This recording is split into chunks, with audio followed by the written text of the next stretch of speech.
Pride comes from shame, and that comes from comparison. I think someone is better or is doing better than me, so I'm going to hate myself or I'm going to hate them.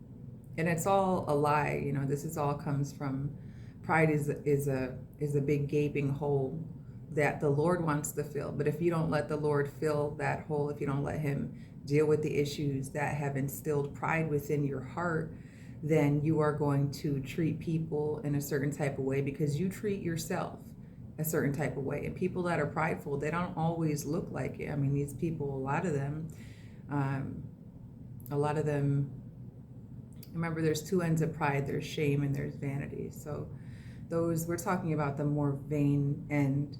And these people generally, take meticulous care of themselves, but it's not as unto God. It's for validation. It's for validation of people because they want to be seen and they want to be seen as looking a certain way. And, that all comes from a sense of worthlessness. That's all issues that the Lord hasn't healed. Because there's a way to take care of yourself as unto the Lord, and there's a way to take care of yourself as unto this world. Excuse me. The word has called us to look nothing like the world. It's called us out of this world in every way. I know a lot of, you see a lot of leaders in ministry, like worldwide known ministry that really you couldn't tell them apart from the world in the way that they adorn themselves, in the same way the haughty daughters of Zion adorn themselves. And you know what it is? It's a temptation. I could deck myself out in gold right now and maybe be humble for a couple weeks, but if you consistently are putting on that pride suit every day, at a point you're going to believe that pride that you're putting on. At every point, the Lord calls believers away from looking like the world and how they dress for men in various ways, and women for various ways, the way we dress, piercings. I know some believers have been convicted to remove their tattoos. I'm not saying that God calls everyone to, but for some, he does. Makeup, because it's about what's pleasing to the Lord, not I gotta show out to this world to get validation, but it's about being pleasing to him. And if you were face to face with the Lord, what do you think that, wouldn't it please him that you looked like yourself, like he made you, to look? And pride doesn't want to hear all that, especially vanity. Remember that movie, The Devil's Advocate, and the character who plays Satan says, vanity, it's my favorite sin, because vanity is a huge open door to the enemy. The enemy can work with vanity. He can just give you thoughts all the time that to encourage your pride, encourage your flesh. And vanity, what it hates is those who are comfortable in their skin. Vanity hates that because vanity is never comfortable. Those who they are vain, haughty. First of all, this is an abomination to the Lord, haughty eyes, because that's how vanity looks around. No one's good enough.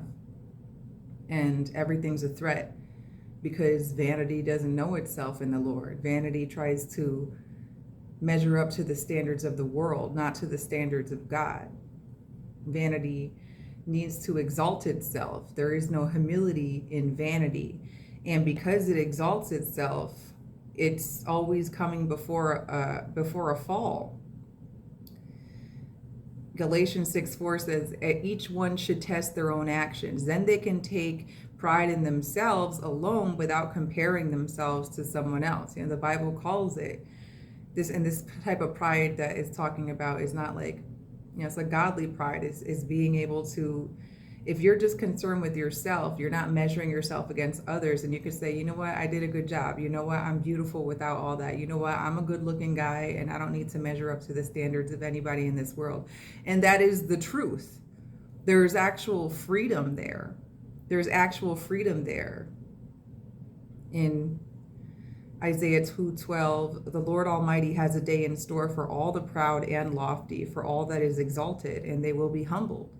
Because if you exalt yourself in your mind, God hears that. You know, people who have discernment can see pride, can see vanity, can see shame.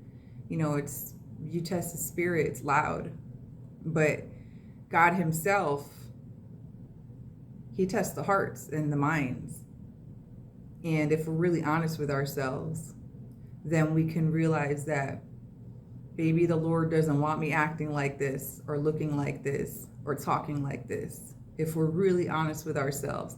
Or we can continue in pride and we can fall into that big ditch that we built for ourselves. That's always our choice. Philippians 2:3, do nothing out of selfish ambition or vain conceit.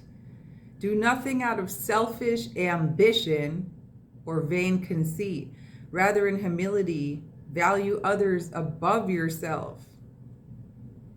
Above yourself. Value others above yourself. Vanity does not want to hear that. Vanity exalts itself even before God, or it would submit into the ways of the Lord, and it wouldn't be vanity. Proverbs 11:2, when pride comes, then comes disgrace, but with humility comes wisdom. So the prideful, there is no wisdom in the prideful. There is no wisdom. There's only disgrace. And if it hasn't fallen on them yet, it will. Repent. Turn from pride. Be delivered from vanity, from vain conceit, from thinking of yourself above others, because there is nothing in that life but shame and disgrace and a big pit. Repent.